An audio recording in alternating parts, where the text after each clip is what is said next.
एक बार की बात है। राधा नाम की एक सास थी जो अपने पति और दो बेटों के साथ एक छोटे से गांव में रहती थी। राधा एक सख्त और पारंपरिक महिला थी जो काम करने के पुराने तरीकों में विश्वास करती थी। उसे अपनी बहू रानी से कुछ उम्मीदें थी, जिसने हाल ही में अपने छोटे बेटे की शादी की थी। रानी एक शहरी लड़की थी और जीवन के प्रति आधुनिक दृष्टिकोण के साथ बड़ी हुई थी। उसके अपने सपने और आकांक्षाएं थीं, लेकिन जब उसने राधा के परिवार में शादी की तो उसने खुद को कई बंदिशों और सीमाओं का सामना करते हुए पाया। राधा का मानना था कि बहू का स्थान रसोई में होता है और उसे अपने पति और ससुराल वालों की देखभाल करने को प्राथमिकता देनी चाहिए। हालांकि रानी की अलग योजनाएं थीं। वह हमेशा प्रौद्योगिकी में रुचि रखती थी और सॉफ्टवेयर और कंप्यूटर प्रोग्रामिंग की दुनिया का पता लगाना चाहती थी। उसने अपनी शिक्षा पूरी कर ली थी और शादी करने से पहले कुछ साल काम भी किया था। लेकिन एक बार जब वह अपने ससुराल चली गई, तो उससे उम्मीद की गई कि वह अपना करियर छोड़ देगी और अपने घरेलू कामों पर ध्यान देगी। चुनौतियों के बावजूद रानी तकनीक के प्रति अपने जुनून को आगे बढ़ाने के लिए दृढ़ संकल्पित रही। उन्होंने सॉफ्टवेयर विकास में नवीनतम रुझानों के साथ खुद को अपडेट रखने के लिए किताबें पढ़ना और ऑनलाइन पाठ्यक्रमों में भाग लेना शुरू किया। वह अक्सर अपना खाली समय परियोजनाओं पर काम करने और नए उपकरणों के साथ प्रयोग करने में बिताती थी। समय के साथ रानी के कौशल और विशेषज्ञता में वृद्धि हुई और उद्योग में उनके साथियों और सहयोगियों द्वारा उन्हें नोटिस किया जाने लगा। उसे शीर्ष सॉफ्टवेयर कंपनियों से कुछ नौकरी के प्रस्ताव भी मिले, लेकिन वह जानती थी कि उन्हें स्वीकार करने का मतलब अपने ससुराल से दूर जाना होगा, जो कोई विकल्प नहीं था।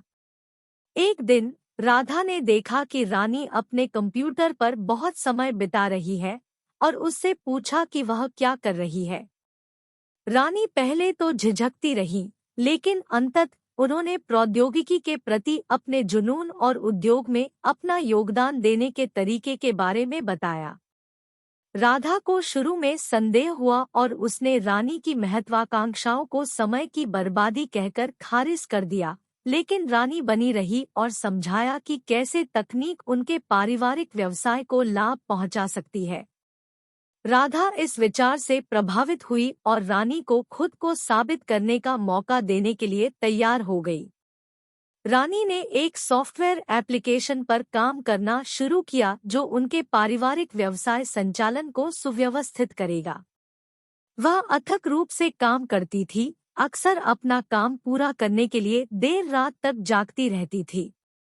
कई हफ्तों की कड़ी मेहनत के बाद रानी ने आखिरकार सॉफ्टवेयर एप्लीकेशन को पूरा कर लिया। उसने इसे राधा और उसके परिवार को प्रस्तुत किया, जो इसकी कार्यक्षमता और उपयोग में आसानी से प्रभावित हुए।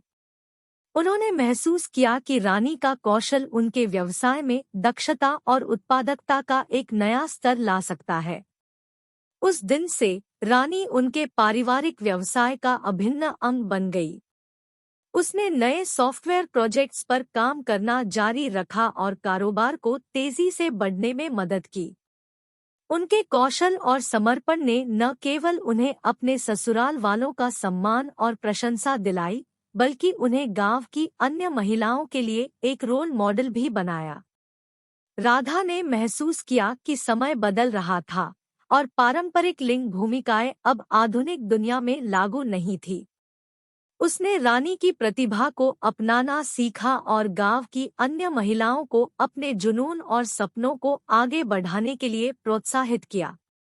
यहाँ तक कि उसने स्वयं कंप्यूटर कक्षाओं में भाग लेना भी शुरू कर दिया था और जल्द ही उसने प्रौद्योगिकी में रुचि विकसित कर ली थी। रानी और राधा ने मिलकर दुनिया को दिखाया कि महिलाएं समाज की बाधाओं से मुक्त हो सकती हैं और अपने दिल की सुन सकती हैं। उन्होंने साबित कर दिया कि कड़ी मेहनत और लगन से कुछ भी संभव है। उनकी कहानी कई लोगों के लिए प्रेरणा बन गई और गांव भर की महिलाएं बड़े सपने देखने लगी और अपनी महत्वाकांक्षाओं को पूरा करने लगी। अंत में सास और बहू की कहानी सामाजिक मानदंडों से मुक्त होने और अपने जुनून का पालन करने के महत्व को दर्शाती है। रानी के दृढ़ संकल्प और कड़ी मेहनत ने न केवल उनका सम्मान अर्जित किया बल्कि उनके गांव की अन्य महिलाओं को भी अपने सपनों को आगे बढ़ाने का मार्ग प्रशस्त किया। यह महिलाओं की शक्ति और उनके योगदान से दुनिया को कैसे बदल सकता है, इसका एक वसीयतनामा है।